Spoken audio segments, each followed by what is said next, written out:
Heroes Forge, a Heroes of the Storm podcast. What's up, Forgers? Welcome to the Season 3 premiere of Heroes Forge, episode number 101. This is a community-driven podcast all about Heroes of the Storm. As always, this podcast is brought to you by our outstanding supporters on patreon.com/HeroesForge. This is your show host, Jeff Reynolds, and I'm here with the co-host of the show, who is more awesome than finishing a D&D campaign. It's Kristen Ashton. That's some good stuff. That's some bittersweet feelings. So this brings up the question, what's been your favorite end to a D&D campaign? I played a D&D campaign in college that ended with this big boss fight, right? There was this big, we were taking on the big baddie at the end, and I can't even remember, to tell you honestly, what it was, because that wasn't the best part. The best part was when we ended, the DM said, "All right, guys, we're gonna see you all next week, same time, same place." And we were all thinking, I thought this was over. He's like, "I'll see you next week, same time, same place." So we came back and we spent an entire evening wrapping up all of our personal storylines with each other, like all of the interactions that we had. And two of the characters had fallen in love and they were actually married in real life. So that was like a cool thing that like happened. So it was just an awesome epilogue. Is that the word I'm looking for? To the entire D&D campaign. And I just remember thinking, yeah, that took a year to do, and that felt pretty good. Yeah, that's some good stuff right there. And especially when you have a good DM, because they understand the importance of bringing closure to these characters. Because, a week in, you don't really have connections to them. But after a year, you've done some crazy stuff with this person. It's almost like a piece of you is being left behind. Yep, until they bring it back. Until they bring it back in the next installment of Star Wars. Which, you could argue for or against.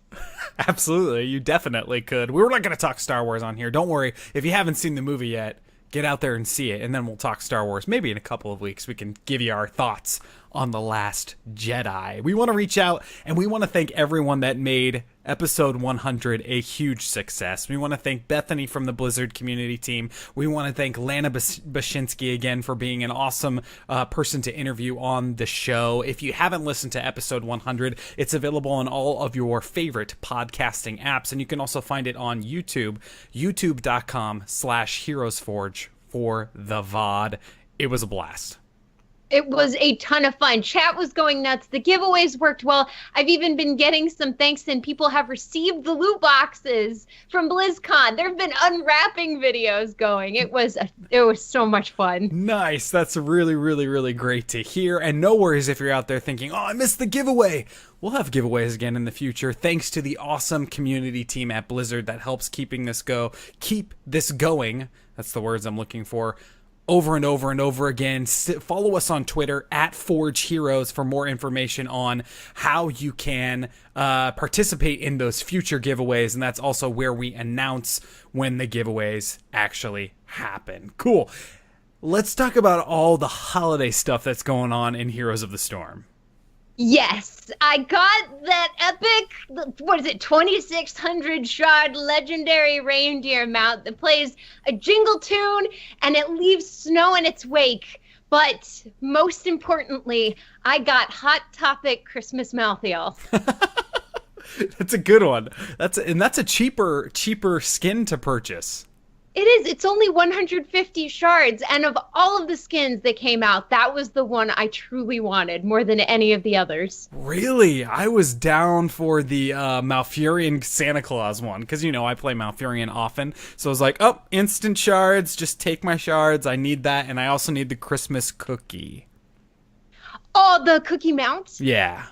Yeah, that one is pretty cute. And also the sprays, I don't know if you've looked at the sprays, but there are the cookie sprays that are animated, right?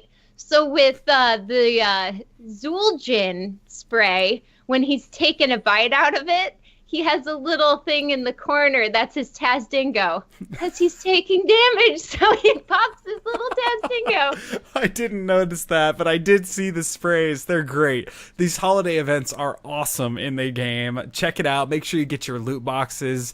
There's tons of stuff to collect, and this goes through the holidays into January, so make sure you're following the news on the Blizzard site on when that's going to all wrap up. No pun intended, but there's lots of cool stuff out there to collect. And then when it comes around next year, hopefully there'll be even more cool stuff as we go year after year. Speaking of schedules and stuff coming out, we have some schedule changes for the show. We've been promising schedule changes to you because the holidays are on the way, and it just so happens that Sunday night is a busy time of the week for the remainder of the year. Yeah, you've got Christmas Eve, and then you've got New Year's Eve. So maybe New Year's Eve isn't busy per se, but there's a lot going on that maybe shouldn't hit the live stream. Absolutely. So the upcoming schedule for us is that we're going to bring you these shows early. We're going to bring you these live recordings early and make the audio feeds available early. As soon as this Friday, the 22nd, at 3 p.m. Pacific, we're going to be recording the show that would have happened on Sunday, Christmas Eve. And then the following Friday, the 29th, at 3 p.m. Pacific, you can catch the live recordings of those shows in the same place as always. It's twitch.tv/Amove TV. We're not going to stop just because these holidays are coming at you. So make sure you check out the live recording, and if you can't catch it on Friday afternoon, check out the audio feed. It'll be available later that evening so you can listen to it over the weekend with all of your friends and family and enjoy all of the awesome forging. Yeah, the family time, it really helps bring together the imagination that we can all draw. I mean, it's the holidays after all. Wintertime is and has always been a time for storytelling and crafting. Absolutely. Do some forging with your families out there. Talk to your family members that play Heroes of the Storm and see who you want in the Nexus, and then send us your ideas. We would love to hear them. Kristen, it's been a crazy journey over the last, I want to say, 3 months for this show. I mean, I think we've gone through some really unique times and some crazy stuff has happened. And tonight we're bringing it all back to basics, what this show is all about, and we are forging again. So let's say it. Let's forge. Let's forge.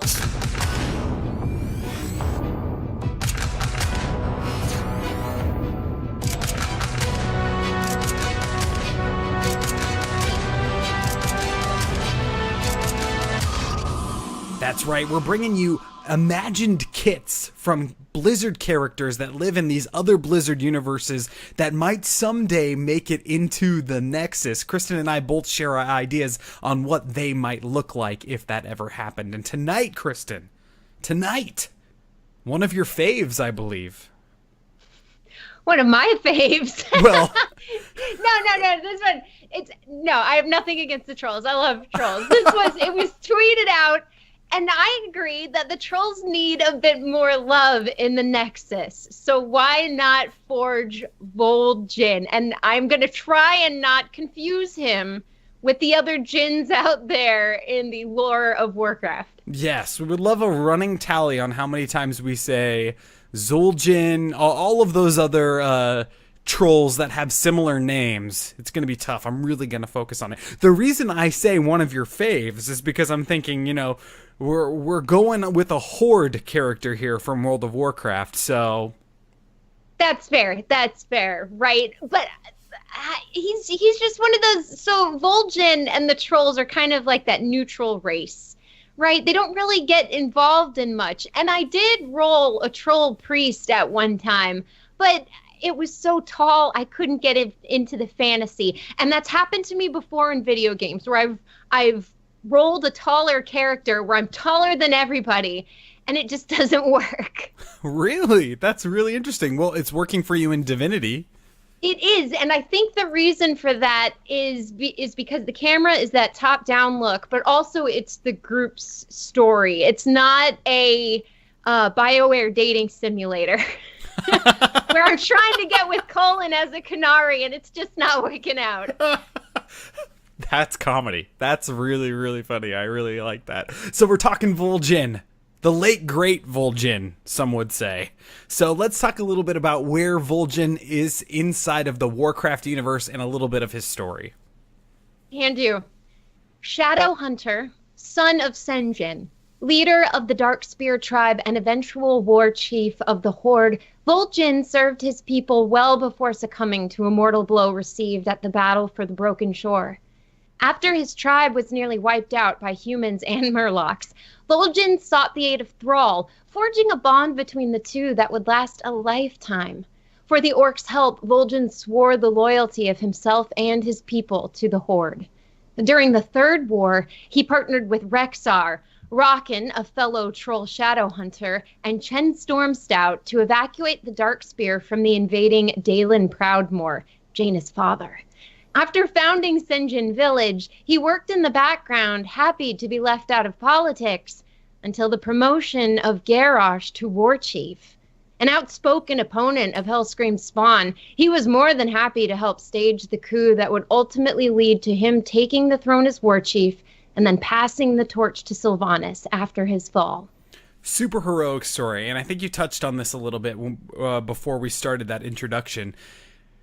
But I love the fact that he lives in the background until he sees something that he needs to take care of because of his people, because of his smaller tribe, because of the smaller community that he lives in. He kind of has that whole, George Washington 13 colonies feel where, we've established what we are now and we're not going to get involved in other people's business because we're fragile. We are this little, thing.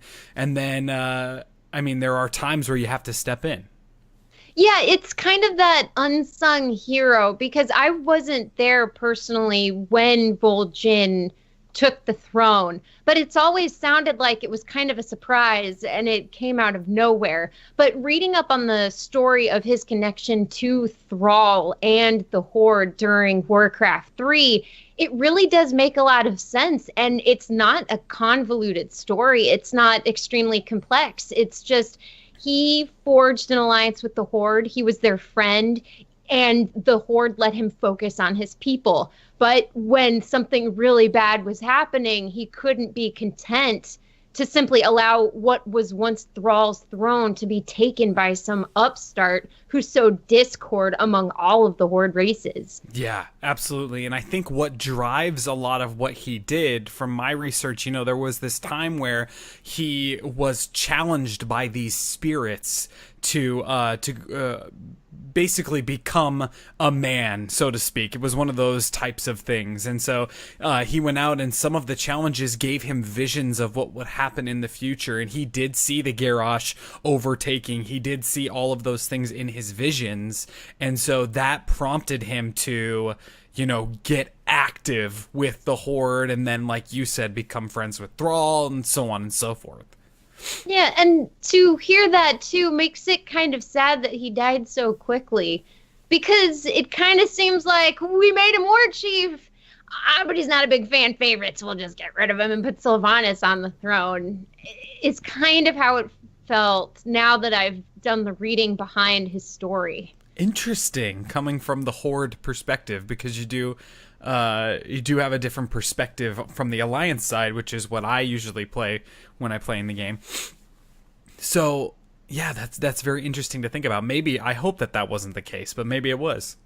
Yeah, who knows, right? I mean, Sylvanas clearly does have a lot of clout behind her in terms of her becoming the war chief. Yeah, absolutely. And that drives us into the next expansion and everything. So I think there might have been a little bit of that moving forward with Vol'jin. But needless to say, a pretty badass shadow hunter, pretty awesome guy.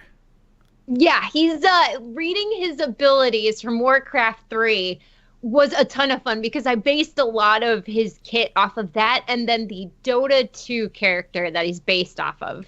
Oh, no way. I didn't know there was a Dota connection. That's going to be really cool to hear. That's going to be really awesome. Okay, cool. Then let's get into it. Let's talk about what we think Vol'jin would be like after that backstory and what his place would be in Heroes of the Storm. Let's start with your kit tonight, Kristen, because you got me all excited about this Dota connection. Let's talk about what role classification are you going to put him in? So the role I'm thinking, after reading all about him, is he would be in a support role because he wants, it seems and reads like he wanted to support his people from behind. He never sought glory or to be a Caesar of any sort. He simply wanted what was best for his people, and that can mean sacrifice. Totally. And that is interesting because as I was doing my build, it was the same sort of thoughts. But then I started thinking to myself, Warchief that supports and like all of these things, and we see the conflict with Anduin in this Battle for Azeroth cinematic where he is a priest, right? But he's trying to be the king. So he's out there with the sword and the shield, and he's trying to be his father, like what people want to be, a tank or an assassin out there. And then he ends up supporting, and that's the right thing to do. But I do fall into that category where I think, Varian, that's what I want to be my king. I want Varian out there like kicking ass and taking names on the broken shore. But I think you hit the nail on the head with this support. So what trait goes along with that? Well, we gotta go with the troll trait from Warcraft. You gotta go with Berserk because we have Vol'jin, and though he has these troll features, maybe he's not as much of a troll nod as there could be. So we have Berserk, and the lower your health when cast, the better this ability becomes. After activating, Vol'jin's cooldowns are reduced and his ability damage increases. Love it. So cool. I mean, this is something you feel with all of these trolls that you see in Warcraft, and also what I'm thinking immediately, because I don't have a lot of connection with the trolls in Warcraft, but the trolls in Hearthstone, right? They have these enrage mechanics. They have these sort of things that you see going on, and Vol'jin in the game now has a really cool feel with that, and this is a completely different idea but related. Yeah, exactly. That whole idea of the less health, the better you become, which is interesting that's kind of an embodiment of the trolls, it seems, that balance between light and dark. But I guess that plays into that whole voodoo motif that they have going on. You use evil spirits, but they're not necessarily evil, nor do they have to be used for evil. That's such a cool thing. So let's talk about it a little more. So you activate it, so it's going to be on a cooldown itself, correct?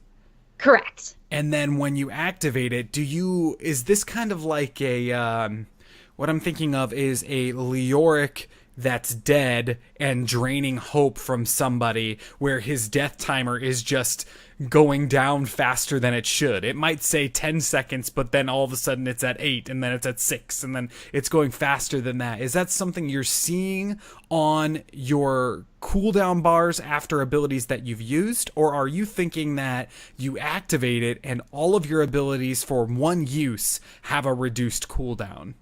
Oh, that's interesting. Do you do the use or you do it for a time? I'm thinking it's for a specific time period. So maybe you've got 30 seconds to bust out as much as possible, because then that gives you 30 seconds to kind of play around with combos and what you would need to do in order to take advantage of whatever situation you happen to be in. Oh, I love it. It's so cool. And they're going to do more damage as well.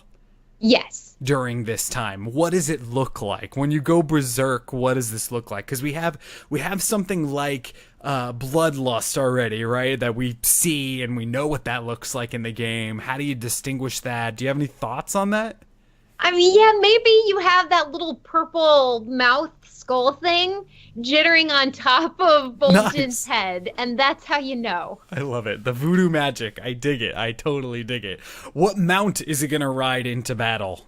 I looked at the pictures, and it's got to be the Battle Raptor. And he's had not many, but he's had a few different ones he's been on top of. So maybe it's a Battle Raptor that changes based on the armor you put him in. Too cool. I mean, the Raptors in the game, we talked about this when that happened, how cool the Raptors looked when they first came out, and then when they fixed the Raptors to have a better animation, it just looked so cool. I mean, I love dinos, and I want more dinos in the game. Exactly, and I think we'll be seeing that in the coming year. I can't imagine now that the Raptors have been solidified, we wouldn't see more Raptors. No, yeah, there's got to be more. There should have been a Christmas Raptor, because nothing says Merry Christmas more than a Raptor. Exactly. You get a little hat on him. Maybe he's got little candy cane teeth like Stitches, and his little claws are Holly. I don't know. Or his nose is Rudolph the Red-Nosed Raptor. There you go. There you go. And he's got a team of raptors pulling the sleigh. Clever girl. Clever girl. What is your first basic ability for Vol'jin? The first one is known as Ether Shock, and this is the one that I pulled from the Shadow Shaman, Dota 2. His name is Rasta, and he doesn't look like a troll, but he is very much pulled from the Shadow, were they? Shadow Warlock? The Shadow Hunters. Oh, Hunter, yeah. Yeah, from Warcraft 3. So here you go, Ether Shock. Now, this attack expands outward in a cone, striking multiple enemies. Each bit of damage done rewards Vol'jin with mana. Oh, cool. So this is your own way to kind of have your own mana-efficient way of getting out there and doing some crazy stuff. So outward in a cone. So we're talking like a Jaina Frostblast or whatever that ability's called. Yes. So like that, maybe a little longer, and it only chains to the enemies that are within that cone. So you'd have to be really careful when it comes to aiming it. Oh, that is really neat. And then, of course, if you have your trait going, you got your Berserk on, this is going to be even more powerful. Exactly. You're going to have mana for days. You'll be able to cast everything 50 times over before you even get to half. OP, love it. What's your second basic ability here? All right, second one, we're going with Hex. I think you would have to have a Hex, right? So Vol'jin uses the power of the spirits to infest the body of a target enemy, transforming them into a tiny critter with an even smaller health pool. Okay, so this is where it's different than Polymorph, right? Because I'm thinking Brightwing Polymorph, the Hex here, you're saying it's different in the fact that you're going to have a reduced health pool when you are hexed. Exactly. So this is going to be a very dangerous Hex. And it plays off the question, if you're turned into a tiny crab, why wouldn't you're in the body of a crab? How do you still have full health and shields and everything? You're a crab. You're eaten by cuttlefish. So I think that it would be really cool if that idea was played around with, that you take on the attributes of the body you're forced into. Now, intellectually, maybe you keep your mind, right? But physically, you lose stuff. I love it. It's so cool because I tampered with this as well, which we'll see in a little bit. And the thing that was on my mind was Polymorph.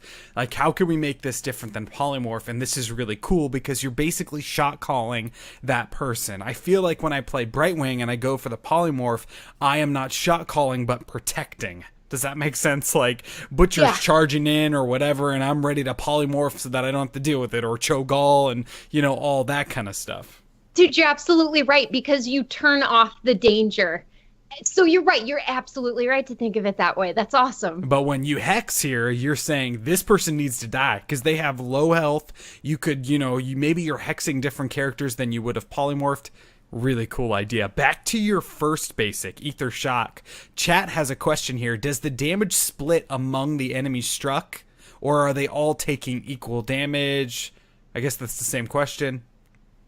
That's a fun question. Okay, so we could do they all take the same amounts of damage, but then the damage would have to be smaller. So maybe that's something you play around with when it comes to talents, where maybe the blast gets bigger if you hit a certain number. So maybe there's the quest. You hit 5 enemies in a cone, you get a ding. And once you've filled up your quest, you get permanent increased damage, or the cone gets wider or something. That's cool. You could even play around with it where the closer you are to the origin of the cone, you take more damage. Maybe the cone has 3 sections, like a Garrosh pole, but with 3 sections, so that you take more in the closer, then a little bit less in the outer, and then a lot less in the full outer. Great question. That question was from Hylar92 in the chat. Great question. Third basic ability, Kristen, hit us with it. All right, third basic ability. This is where we get our support on. It's called Serpent Ward, and you get 3 stacks of this. Using this, Vol'jin can place up to 3 wards on the ground that grant sight. When these deal damage, The damage is then returned to friendly players and units as health in a burst. Oh, okay. Okay, I see what you're doing here. So you place this ward down. It has, I mean, are you envisioning, what do you think it looks like? Oh man, we'd have to go full voodoo for this. So very, very Darkspear troll. It's carved out of wood. Maybe there's a leaf sticking out of it. It's been painted a red or a blue or a purple. That's awesome. So how is it dealing damage to enemy players? Is it shooting like a venomous poison, or what is it doing? Oh, what type of damage? That's always the fun question. Maybe the damage type, the damage color changes based on your outfit, right? If you go green, it looks like poison. If you put on your red clothes, you got some fire. If it's purple, it's a goo. So we're not seeing any damage over time here. It's immediate damage done to the target. Yes, immediate damage done, because it would, the way I'm seeing it is once an enemy walks in range, they start firing. And as soon as that little fire hits the enemy, the totem poofs out like a Brightwing heal. And that's when you get your heal. So it has to be doing damage in order to output the heals. Nice. So that was my next question. So it is automatically pulsing after every time it deals damage. Correct. Oh, that's really cool. I really like that. So you want to put that in the middle of the fight so that it's dealing a ton of damage and your people are all huddling around it. And then if you have Alex Straza on your team, you could drop that heal over time on the bottom. And then, yeah, what a cool idea. So you get 3 stacks of this, right? Yes. So you can set up 3 of them in the area you want to battle. So yeah, and maybe it's like a healing ward, but a healing ward who's had a very bad day. And does some serious damage, I'm assuming, as well. Exactly. And I mean, I could just think of some really cool talents. I'm not going to put you on the spot, but what do you think? I mean, there could be some really cool talents. You could have one where your serpent wards deal or fire in bursts, right? Like, what if they were like, ba, ba, ba, ba, ba, ba, instead of just one shot at a time, then it's really doing some serious healing. I mean, there's a cool stuff you can do with this. Right? We would have to study tower defense games, right? Do you go with 3 shots at once? Do you go with range? Do you go with damage? Who knows? That's cool. Cool idea. Okay, let's get into the coolest of the ideas, usually. The heroic abilities. What's your first heroic for Vol'jin? First one, and this was a must. I was told I had to have this in here, and I agree. But big bad voodoo. All friendly units around Vol'jin are invulnerable for the duration of this dance. However, Vol'jin is not. Now, this is straight from Warcraft RTS, correct? This is straight from, basically copy-paste. There are a few verbal changes, but yeah. But this, in my mind, is the quintessential Vol'jin, Shadowhunter type of thing that I remember, and I don't remember a lot about that game. I haven't played it in a very long time. So this is something that I do remember, and I do remember this, the thought of, well, what I'm really trying to say is that it's like Overwatch, right? There are characters that we're bringing over from Overwatch, and they have to have their abilities, right? There's, the Tracer Blinks or the Rewind. That stuff that has to be there. So I don't think that you, to any detriment to your kit, you have to add this because we gotta have it. Yeah, it's that unwritten rule, that with the people who grew up with Vol'jin, this is something that has to be in there. It has to work. You have to make it work. I think it would work. I mean, you'd be vulnerable. Yeah, exactly. And as soon as you're killed, you can imagine it would stop. Maybe there's a decay just so your team could get out. But yes, you yourself are very vulnerable during this. I love it. And it's super utility, and it would be a ton of fun. What's your second heroic ability? Okay, the second one is known as Shackles, and this is another one that pays homage to Rasta from Dota 2. Now, this is summoning the powers of the Nexus, the voodoo powers of the Nexus. Vol'jin chains down a target enemy hero. They cannot move or attack and take damage over time. And I want to note that these chains cannot be targeted by enemy heroes to reduce the duration. Okay, so this is like a Cocoon, but dealing damage. Exactly. And as much as I love Cocoon, I despise the fact that the enemy team can just punch through it and it negates it entirely. So what if we had a Cocoon that couldn't be broken? Totally. And it changes the way you think about who should be cocooned. Right? Because right now we're talking about people that maybe are doing the highest damage, or, maybe you want to get somebody off the playing field, so you're just going to cocoon them. This is, again, which is a really cool, the synergy with the rest of your build, with the whole, your trait and then moving into the hex. With this, you're picking a target to kill out there again. You're shot calling, where Cocoon, you're not doing that. Yeah, that's a great point. So, without even realizing it, I guess I've gone more aggressive with this Shadow Hunter, where he's supporting his team by telling them who to kill, which is important. You always want to make sure on your team there's at least somebody who knows and can make great picks, because if you make the wrong picks, you're probably going to lose. Oh, totally. And I can speak to that from personal experience playing in the Team League streams on Saturdays. When you have a shot caller like Kyle, and if you put this Vol'jin kit with somebody like Kyle, it would be insane, because if everybody's just playing along and knows who to take out at certain times with your Hex and with this heroic ability, Shackles, you could do some serious damage if you were focused.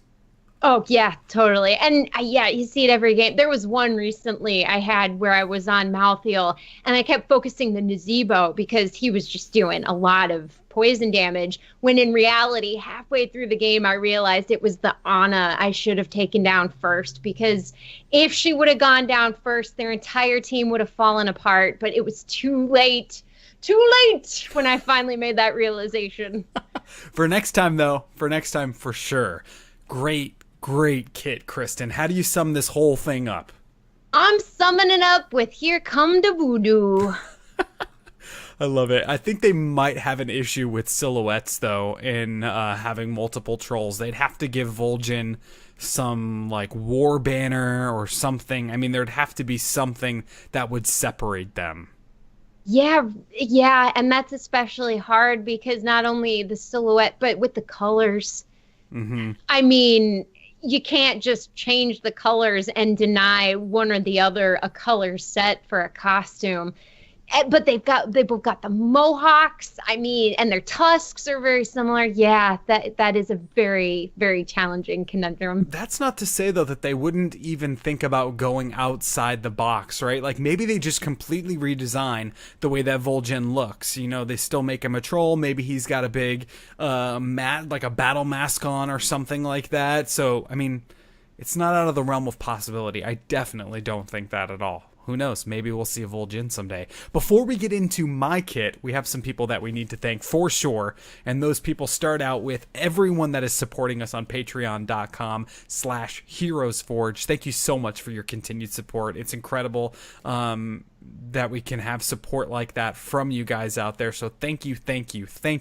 Also, we want to thank everybody out there that has given us a 5-star review on iTunes. It's the easiest way to support this show. If you listen to the show on iTunes and it helps the show grow, make sure that when you drop a 5-star review over there that you leave a little comment, because we'll give you a shout out on the show at this very point. If you'd like to support the show in a monetary way, you can do that on the Patreon site. And again, it's patreon.com/HeroesForge. And thank you to everyone out there, again, that is supporting us. All right, let's get to this next kit here, and I'm going with a specialist. A specialist, huh? So what was your thought processes coming to the specialist? So I went backwards this week. I started laying out ideas of traits and basic abilities, and then I'm like, this is specialist-y. I felt that support urge to go towards the support as well, but I'm thinking, you know what, I want to add this, so I worked backwards. Nice. Now, do you feel that this specialist would be a leadership role, or do you think he would kind of fit into a different, this is a different part of his life, not necessarily Warchief? I think it's a different part of his life. I'm feeling that, or maybe it's like the recruitment phase, because I think he's going to be a mercer in here. Oh, nice. So gathering the army, which makes a lot of sense. He did indeed help with that. And it all starts with this trait. Now, this is more of a supporty kind of trait, and it actually affects the entire team. So the trait is called Loa. So Vol'jin's past had many challenges before he became Warchief of the Horde, and one of those challenges was taking on the trials of the Loa, a spiritual group of trolls that had transcended death and challenged all who faced them. After successfully completing these trials, Vol'jin became one with the Loa and was able to communicate with them. Now, this trait allows all players that are defeated on the battlefield to remain on the battlefield as Loa, which are like shadowy looking ghosts. These Loa are able to grant sight to friendly team members while they are on their death timers. So you're basically creating wisps out of the people that die, and you wisp around the battlefield until your death timer is up. Do the individual people have control of their own wisps? Yes. Do they have increased movement speed? No, I think they have decreased movement speed. So I think they're going to move slower. I mean, you're like a ghost on vacation in the Nexus. So you're going to move a little slower, but in order to make it not super OP, but you're going to be able to grant vision. So you're basically, when this hero is announced, you better start practicing Leoric. Oh, I love it. Oh, so are they sipping little cocktails since they're on vacation? Absolutely. They're drinking the Gravekeeper's Punch and maybe the Raven Lord's Rum. Some of that Gilnean cocktail. Now, Okay. And then last one. Can they be killed? Is it like Lunara's Wisp, or because of his trait, are they just permanently there? I think you talent into that later in the game. I think they can be taken out if you want to. You don't want to make it super OP. So they will have a small health bar like a Wisp, but you are a controllable Wisp when you die. And are you targetable by enemy lane minions? Ooh, no. Okay, cool. They're on vacation too. It's a great time. This is the most relaxed hero. I love it. He promotes a healthy work-life balance. Absolutely. If you don't use your vacation time, you'll lose it. So don't lose it. Now, it's not going to be relaxed when he rides into the Nexus on his custom mount, which I'm saying is a Tyrannosaurus Rex. Oh, wow. So you're just going Raptors? You're the betas. We're bringing in the alpha. We're bringing in the true king. Yeah, that's right. And I didn't want to say that it was King Crush, because I want King Crush in this game as an unplayable hero. Spoiler alert, we'll probably do that character at some point. But I wanted him to be on a T-Rex. I love it. And spoiler alert, King Crush would be a rogue with total stealth, permanent, actual stealth. Absolutely. Let's get into some basic abilities here. This one is called, believe it or not, Serpent Ward. Great minds think alike, but this works different. So with this Serpent Ward, Vol'jin places a Serpent Ward on the battlefield. All enemies that come into range of the ward will take damage from the snake. The snake deals damage and also damage over time via poison to all targets in range. The ward has two special features. It collects experience for the friendly team even if a hero is not in experience range. It can also be talented into later in the game to allow it to capture mercenary camps if the ward is located on the mercenary camp. When it's defeated, it will act as a friendly hero capturing the camp. Wait, okay. So you're going to have to explain that part to me. This is amazing. So you set it down in the camp. Now, what if an enemy takes the camp? How does it would delay the grab then? So this is the way I see it. First and foremost, if it's in a lane by itself and minions are coming and you're not there, no one is there, it's still collecting that experience. Think of like an Abathur kind of thing, it's doing that. Now, it cannot take a camp on its own. You can't place it and go away. Like, it will die. The camp will tear it to shreds. Now, that doesn't mean that you can't get the 1-up maybe a few seconds earlier if you place your Serpent Ward down as you're taking this camp, and then it gets to lower health, and you're like, you know what, peace, I'm going to the next camp. You leave, and that Serpent Ward can do the rest of the work for you, and then capture the camp if it survives. Now, if the enemy team comes in, they can take out that ward and then steal the camp, but it works just like a hero. But yeah, you're shaving seconds off of camp taking, which can be huge because that means the tribute's spawning halfway across the map, but because you can leave that thing there to grab the camp, you're not going to be behind and put your team at a disadvantage. Oh, and I love that it gathers XP without you needing to be there. Yeah, and you'd have to really practice to get the timing down to know how much the Serpent Ward could take before it got taken out. You know, you'd have to really get in there and, you know, get into the try mode and figure out, okay, now I've got the mage and one of the knights down. I'm going to throw this because I know it can take, you know, if with me helping until the other one, and so on and so forth. So it'd have some cool min-maxing with that. Yeah. Now, would this appear on the mini map? Kind of like Abathur's little larva. You can see their little dot moving. Would you be able to see these? Great question. Yes, you can, if you have vision, obviously, like the Abathur thing. So, like, the enemy team wouldn't be able to see it unless they could see it. Fair enough. Yeah, the minions have to be there, giving them sight of the area. Then you have, yeah, that makes plenty of sense. So my second basic ability is called Hex. All these abilities are exactly the same name, but this one works different. So, Shadow Hunters are known, as we've talked about, for their ability to hex enemies into small critters, disabling all of their special abilities. When activated, Vol'jin fires a Shadow Hunter skill shot that, if it lands on an enemy hero, will hex them into a random critter. When hexed, the enemy will only be able to use basic attacks for a short amount of time.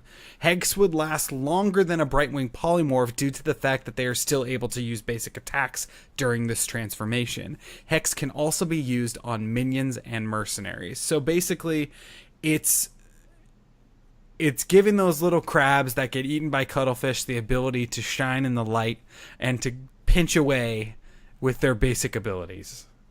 This is adorable. So we're going with the tiny critters. We're going with tiny critters, right?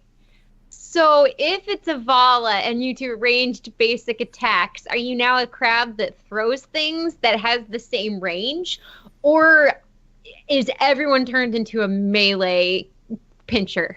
I think it depends on if you're melee or ranged. So there would be a group of random melee critters you could turn into and a group of random ranged critters you could turn into. So what those ranged critters would be, we would have to have a whole show to try to figure out what they might be. Well, there are plants that spit. I'm the mantis shrimp. One could be a mantis shrimp and do that claw hit. That would be great. And their basic attacks, those still do the same damage, correct? Yes, and correct. And what if their basic attacks are tied to their ability, like Vala's hatred stacks? Does she still get stacks, or does it turn it off for a little bit? Oh, I didn't think of that. What do you think? Do you think it should turn it off, or you think it should keep it on?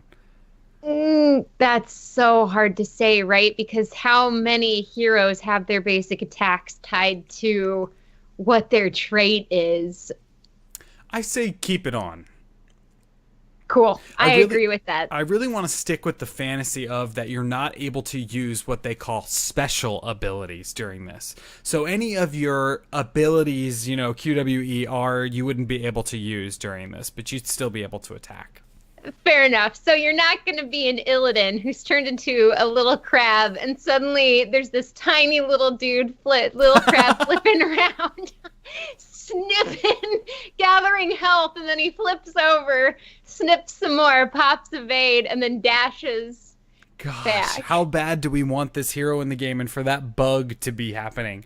Like, for the rest of the game, you play as Krabby McCrabberson.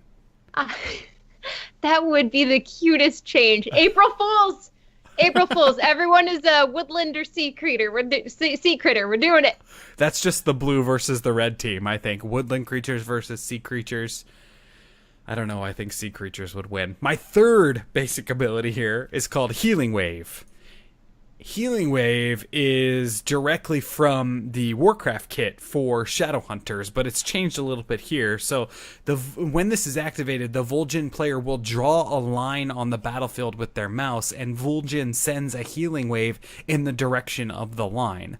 All friendly targets that are hit with this wave will receive healing.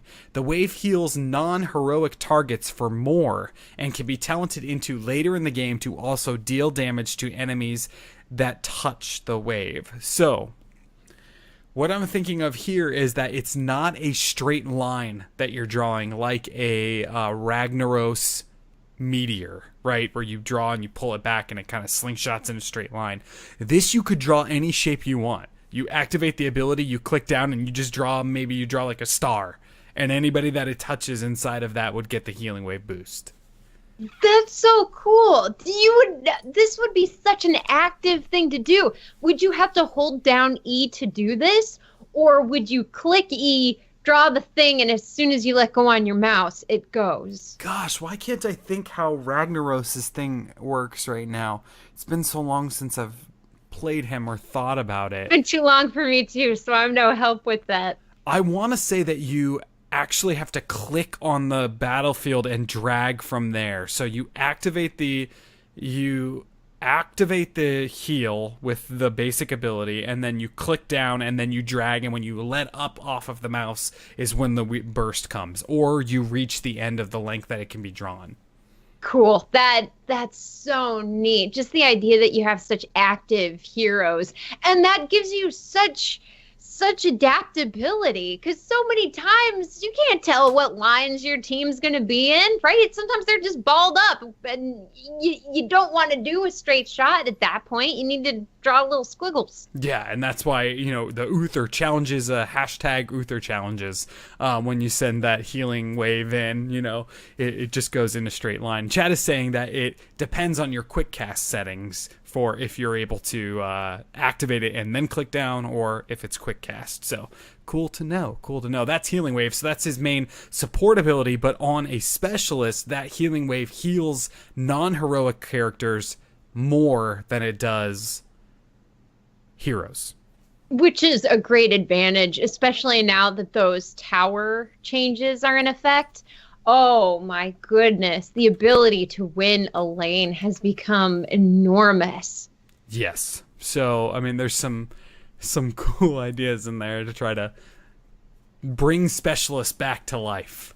I know you want that, Kristen.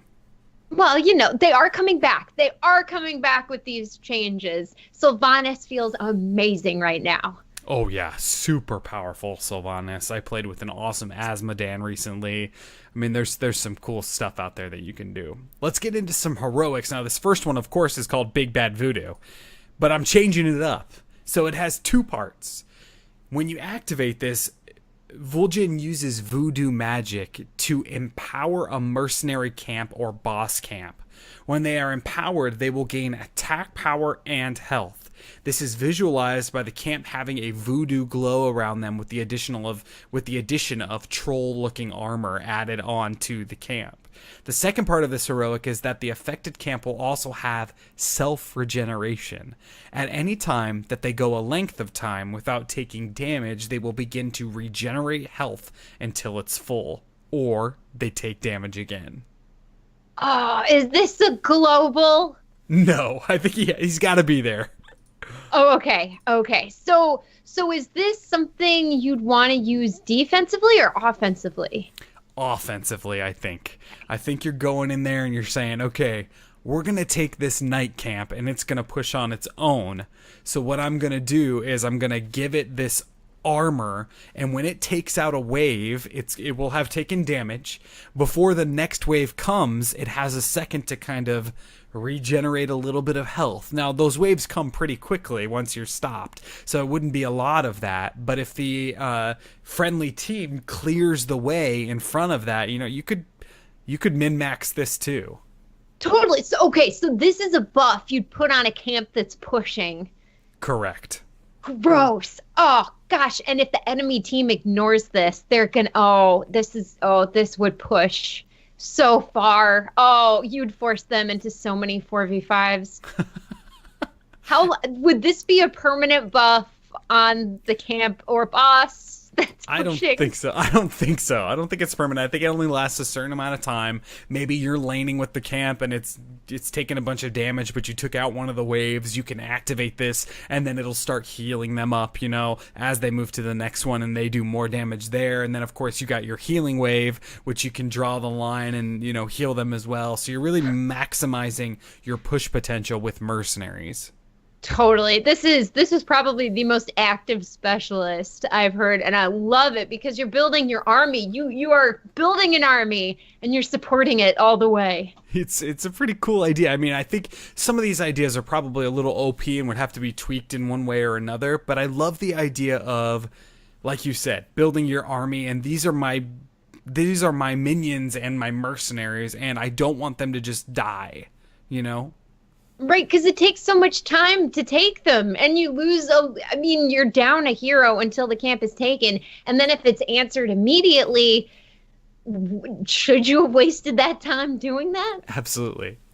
Now, my second heroic kind of goes off the deep end a little bit, and it's called Bol'jin, the Loa of Death.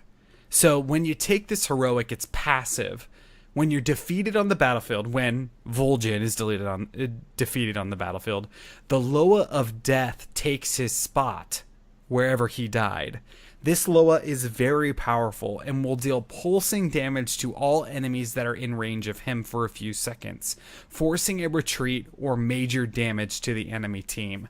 Now, going with the theme of this, Bol'jin, the Loa of Death, can also capture mercenary camps. Okay, so you're the spirit of death. You could go to a mercenary camp and take it then? No, good question. So you don't control this Loa of Death. It just becomes a static totem, basically, where you died. So if you're taking a boss and the enemy team is trying to gank you and steal the boss, let's see that they kill everybody on your team and you died on the pad, this Loa of Death could be on the pad and they would have to stand there and take the damage from it until it went away before they could capture it. Oh, interesting. So how much damage are you thinking? Would it be very much don't stand in it, don't you dare stand in that? Oh, that's a good question. I think it would pulse maybe like 2 or 3 times, and maybe each one of the pulses would do I don't know, maybe 30% damage, 30% health damage. So if they're standing in there for all 3, 33.3. You rig it so that they're dead. That's right, 33.3. Repeating, of course. Breaks the game. It's down for a week for repairs. I want to say that it would be maybe it's 2 pulses, but the pulses are the same strength as a Tyrael explosion when he dies. But the give and take there is that with Tyrael you can move out of the way. Or you can't move out of the way because he can follow you. But with this Loa of Death, it's stuck stationary, so you can get out of the way before it pulses. Does that make sense? Yeah, totally. And then you would kind of use it in that case like an Emerald Wind from Brightwing, where the whole point is if you're going down, make sure you go down at the right time, because if the enemy team is scared enough, you're going to have that camp or the boss before they can push in and grab it. Yeah, and think of how cool that feeling would be. Like, everybody get out! We're about to get hit by this, this pulse, and we all have really low health. Hold the line! Yeah, somebody has to stay in it, or if they all get out, then the camp is going to be captured by the pulsing Loa of Death. Yeah, and of course this really plays to his positioning, which is fantastic. I mean, heroes that have to pay attention and try different positions in order to succeed are always so much fun. Totally. So that's my idea on his second heroic, and that was my whole idea on this specialist version of Vol'jin. Just basically a merker, like Kristen said, building his army and trying to push into the enemy's core. Now, before we can call these kits completed, though, we've got to forge specialty skins and dance moves. So we're going to start with my specialty skin this week, and I was really inspired by the Mohawk look. So I was going with David Beckham with a mohawk. Now, the reason this is David Beckham, because it's really out of left field and weird, is that if you Google search for celebrities with mohawks, there's like a lot of lists. Jared Leto, a lot of guys. But David Beckham is on every one of the lists. So I was like, okay, David Beckham with a mohawk.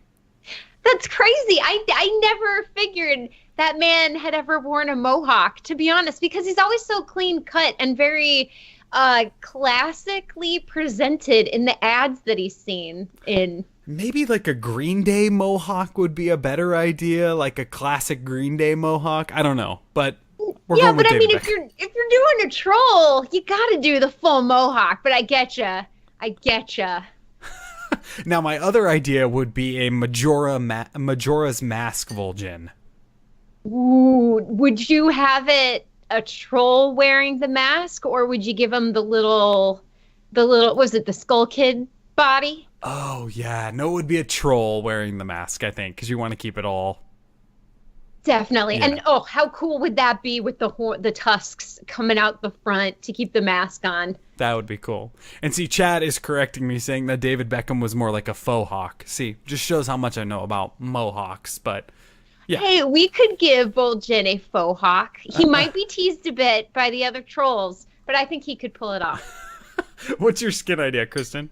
My skin idea, he's got to be Swoljin. Swoljin! He's a lifter of weights and user of troll mojo. He's not natty. There's no way a troll is natty with all this mojo floating around Warcraft. He carries weights on his tusks and wields 2 dumbbells that have been joined together with athletic tape to create that double-edged weapon that he's shown holding when he's the war chief. Incredible. Like, we just, on our episode 100, we picked the best skins that we had come up with, in our opinion, over the last 2 years. You've already won the next 2 years on episode 101. Swoljin? Come on, people. It would be so great. And then you could have maybe one of his ults, he pulls out a protein shake and starts drinking. I mean, there's so much fun stuff you could do with this guy. Now, how does he dance when he's in the Nexus? Oh, he would do push-ups. He'd probably try to find something to do pull-ups on. Who knows? Maybe he'd go hit on Jaina. Does he ever miss a leg day? No, never. Are you kidding me? Trolls do leg day twice. They skip chest day. They joke about each other having chestlets, but their legs, yeah. They're doing leg day. Amazing. What's your idea for the I almost said it, but I didn't. You caught it! I almost said it. Vol'jin dance move. Now, the Vol'jin dance move, I think we just give them the troll dance from Warcraft, which I found out is called the capoeira. It's got those leg kicks, a handstand, and a few flips. And the capoeira is based off of an Afro-Brazilian martial art that Kate Blanchett studied for her role as Hela in Thor Ragnarok. Wow, that's crazy. Yeah, she said she studied it extensively because apparently she's a mother of 4 and she worked her butt off to get limber enough to do what was required of her in that film. What a great explanation. My dance move is just, that dance move where you put your hands on your knees and then you rotate your knees back and forth and your hands magically switch from knee to knee. You know what I'm talking about? I know exactly what you're talking about. Yeah, so way more shallow. But it's a classic one that's instantly recognizable. I love it. Some really, really great ideas here for Vol'jin. Let's call it, Kristen. Let's say that this hero was forged.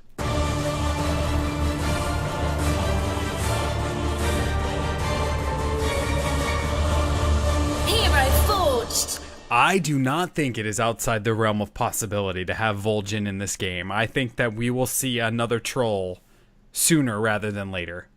I think so too. Trolls are a pretty beloved race. They're a lot of fun, and they bring a stylistic design option that I think a lot of heroes don't have. Even in Overwatch, I don't think there's any kind of voodoo influence. Yeah, it's really cool models, and there's really cool characters like Vol'jin. There's tons of other trolls that would be really great to have in the Nexus. I just think it would be really cool, and I do think they wouldn't be able to go assassin again, like to have 2 assassin trolls. Maybe though, who knows? Yeah, maybe they could be the troll bros, right? And they spot each other and they give each other a bonus for being there. But yeah, ultimately it would be cooler to have a troll that isn't an assassin, just so the silhouette thing could kind of be tampered with. It wouldn't need to be too extreme. And then we could have a full troll team someday, like we have a full orc team now. Exactly. You could call it Darkspear Pride or something. But the real question in all of this, Kristen, is where are the Draenei? I think they are back in space or something. I don't know. You play Alliance. Where are the Draenei? They're not in Heroes of the Storm, I'll tell you that much. I don't know. I feel like if they were to bring the Draenei in, I'd want to see who it was. Velen, right? Who killed his own child in this last Yeah, I don't think he adventure. knew. But yes. Yeah, I think I'd want Velen before any of the other Draenei.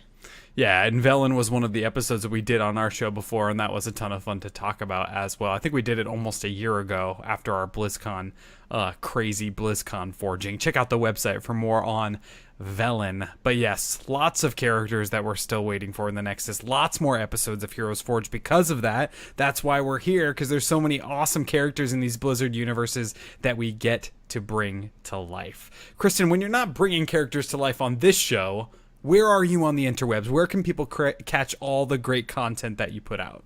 You can catch me over at Dream Destroyer. That is DRMDESTRYR over at Twitch, Twitter, YouTube, and Instagram. Chad is saying that the Draenei are going through their old houses on Argus. Lots of stuff to sort out. Oh my goodness, they did get to return home, didn't they?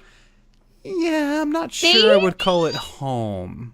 Oh, it's kind of been transformed over the past millennia.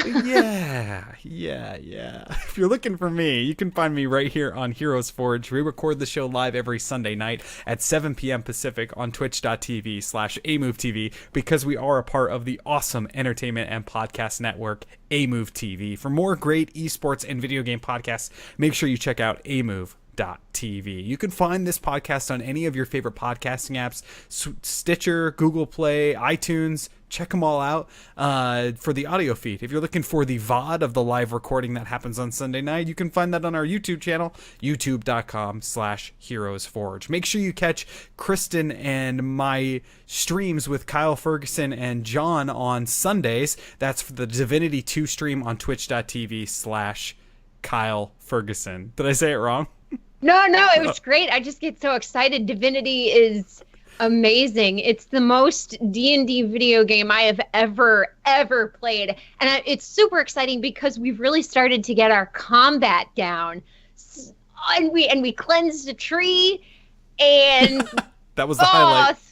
We found a chicken egg. No, it's a very, very, very cool stream, and it's on Kyle's channel, so make sure you check out twitch.tv/Kyle Ferguson. And also, if you want to learn about Heroes of the Storm, that's the place to go. We can't plug that channel enough because it just is so awesome. So check it out. Make sure you visit our website, heroesforge.club, for the backlog of all 100 episodes that we've had over the last 2 years. Follow us on Twitter, because you can vote on which one of these 2 builds you think won the evening, and the winner gets to pick the hero for next week. Just a reminder, we're recording the show next week early. We're doing it this Friday, the 22nd at 3 p.m. Pacific, same place, but at 3 p.m. Pacific on Friday.